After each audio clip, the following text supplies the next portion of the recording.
Why do you work so hard to create closeness and then push people away? This is what your brain is trying to do. Hi, I'm Dr. Denham Slade, and recently I've received lots of questions about the fearful avoidant attachment style. And so I thought I would create a video helping you understand what this attachment style looks like and how to interface a little bit with it. The first thing that you've got to keep in mind is what your brain is trying to do or to figure out with attachment style. The first thing your brain's trying to figure out is how best to get reorganized when you're disorganized. To understand any of the attachment styles, the first thing that you need to do is to keep in mind what it is that your brain is trying to do. And I just want to remind you also that attachment style is a rule book or a blueprint that dictates how we monitor and manage connection and closeness in our lives. It's a subconscious set of rules that get activated and dictate what we do during attachment moments. And so your brain is trying to figure out a couple of things during these moments. The first thing your brain is trying to figure out is how to get reorganized when you have become disorganized. The second thing your brain is trying to figure out with your attachment blueprint is how to monitor and manage connection and closeness with somebody. And then the third thing is how to be able to feel like you matter and that you're safe with somebody. What is the most likely strategy to help you feel valued and safe with somebody? Those three things are what your brain is trying to accomplish or to figure out with your attachment style strategy. And so I want you to keep that in mind as we dive into this fearful avoidant attachment style. How does a fearful avoidant attachment style get created? It gets created when there's a history of trauma and there are violations of trust, both big violations like death of a parent, abuse, or a really ugly divorce, or lots of consistent small violations like lots of fighting or explosiveness or reactivity. The key is that there's a belief that I can't trust the people I'm supposed to be able to trust, to be available and sensitive to me. So I want you to remember that we come into life with a very simple built-in belief or code, an expectation that when we get disorganized emotionally, we are supposed to be able to vulnerably turn to our caregivers, our secure bases or attachment figures for the help. And dang it, we are supposed to be able to count on them to take care of us. That is the way that it is supposed to be. When there has been either a big violation of that or a chronic pattern of a betraying of the trust by one or both of your parents, that they are actually a safe place to go to for help, a place where you actually get to matter, and a place where you get to let your guard down, actually depend on someone, and to be and feel safe. When that happens early on, it creates a trust break. The result is that the kid stops trusting the parent and feels betrayed because on a very subconscious level, we all start out knowing that we are supposed to be able to trust those relationships. How does the FA, the fearful avoidant, react emotionally to being close to somebody? Because that's one of the most predictable things about attachment style is how do we react when in a relationship somebody starts to get close to us? We want to get close. We want to feel like we matter. We want to feel safe. And so we're drawn toward relationships. But then as soon as somebody starts to get close or what might feel like is too close, then the attachment style blueprint kicks into gear and dictates how we try to monitor and manage that. The core emotional response, the core fear for the fearful avoidant is fear of being betrayed. Again, because of the trust break that has occurred, the fearful avoidant has this intense fear and belief that they're going to be betrayed. And so that's the core fear underneath this attachment style. The next thing that we want to consider or understand is what is it that the fearful avoidant attachment rule book actually says? What are the rules written in that rule book? And the first really imperative rule is, what are my beliefs about myself? Remember, the two core needs that we all have, that we matter to and are valued by the important people in our lives, and that we are emotionally safe with them. And the fearful avoidant rule book says that there must be something the matter with me, that I can't trust the people who are supposed to be my people. That's the belief about myself. There must be something the matter with me that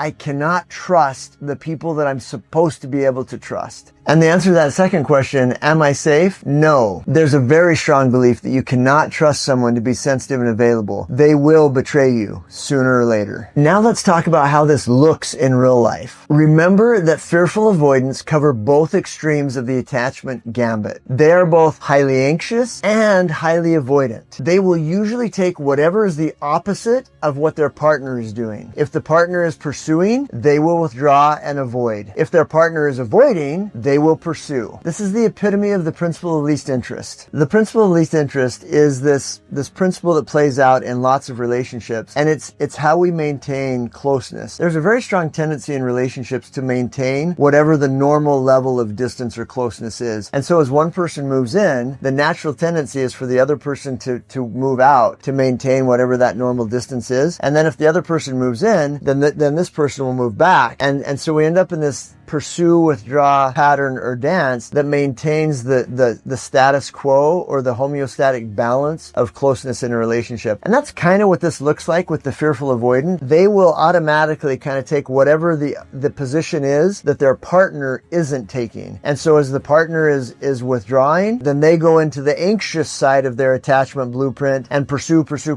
And if their partner is pursuing, then they go into the withdrawal or the avoidance side of their attachment pattern and will avoid. When the fearful avoidant is anxious, they seek. When they are avoidant, they shut down. Why would their brain do that? Well, because what is an attachment style? It's a subconscious blueprint that dictates how we respond in these moments. It's the rule book that says, number one, how to try to get reorganized when we're disorganized. Number two, the rules that we follow as we monitor and try to manage closeness and connection. And number three, the rules telling us how to try and matter to the important people in our lives and how to try and feel safe with them. That rule book is built on the attachment beliefs written and wired right into our brains before we can even remember anything, before we can even remember anything else. By age 3, even though they do want to be close, to feel valued, to feel seen and safe, they don't trust that they're going to be. And so their brain is trying to both connect and make sure that they don't miss any signs of possible danger. It's like trying to play a game of tag with someone. If you zig one direction, I'm going to zag the other one so that I'm not cornered or caught off guard, caught unaware. If you zag the other direction, then I'll zig in the opposite direction. Their brain is trying to do what it thinks is most likely to meet their needs. Since they believe that sooner or later they're going to be betrayed, they're subconsciously they're hyper vigilant, looking for snakes in the grass, ways that you're going to hurt them sooner or later. Funny look on your face. You just sighed. You're not talking. Who are you texting? And on and on. You and your behavior are under a microscope with their brain looking for data of betrayal and lack of safety. Why? Because the rulebook says that you will. So when the attachment system is activated, if they are in the avoidant mode, they will start with internal flight, anxiety going on the inside. In fact, when you assess the internal cues, elevated heart rate, shallow breathing, increased levels of cortisol, and on, they are experiencing all of that. The difference between the fearful avoidant and the dismissive avoidant is that the fearful avoidant is usually aware of the anxiety that they are experiencing, while the dismissive avoidant is so disconnected even from themselves that they are unaware of what is going on inside. When they're in the avoidant mode, remember fight, flight, freeze, or fawn, they are internally fleeing, but they aren't showing any of that. Externally, they're avoiding and distancing. They're not trusting that they can vulnerably turn to you as their attachment figure. So they'll stuff their anxious feelings until something finally blows, and then they will swing over to the fight part and frequently bring up a slew of complaints that you may not have even known existed. We call this the pressure cooker sometimes. If, however, they are in the anxious mode when the attachment system gets elevated or activated, they will typically go right to fight and protest behaviors. They will fight and fight and fight, and then all of a sudden, they'll disappear as they swing to the avoidance side. They will suddenly just be completely unwilling to engage. This leaves the other person, you, unheard, unresolved, with no way to move forward because they just disappear. There's this fear that I'm going to get attached to you and then you're going to unveil your true self. With the fearful avoidant, there is this fear that I'm going to get attached to you, and then that's when you're going to unveil your true self, who either doesn't really love me or want me, or who is going to leave me or cheat on me,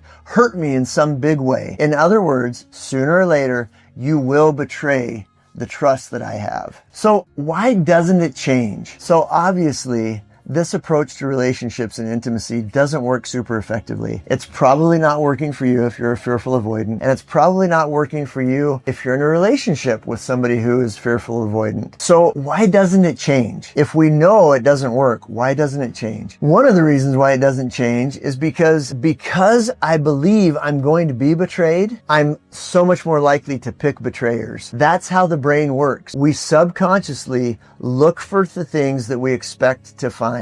And that's one of the things that the data consistently shows. Even though attachment style is rewritable and changeable, it hardly ever does get changed because of two things. One, it gets wired before we're even aware of another reality. And two, we continue to engage in our lives and relationships in ways that get us exactly what we expect to receive. It's actually not sabotage, it's survival. Your brain learned early on that love can hurt, that the people who were supposed to protect you sometimes don't. So now, closeness feels like both the safest place and at the same time, the most dangerous threat. Fearful avoidant attachment is your brain's attempt to get love without the risk. But here's the twist. You can't fully connect and stay guarded at the same time. Healing starts when you stop shaming the part of you that learned to armor up and start learning how to feel safe in closeness again.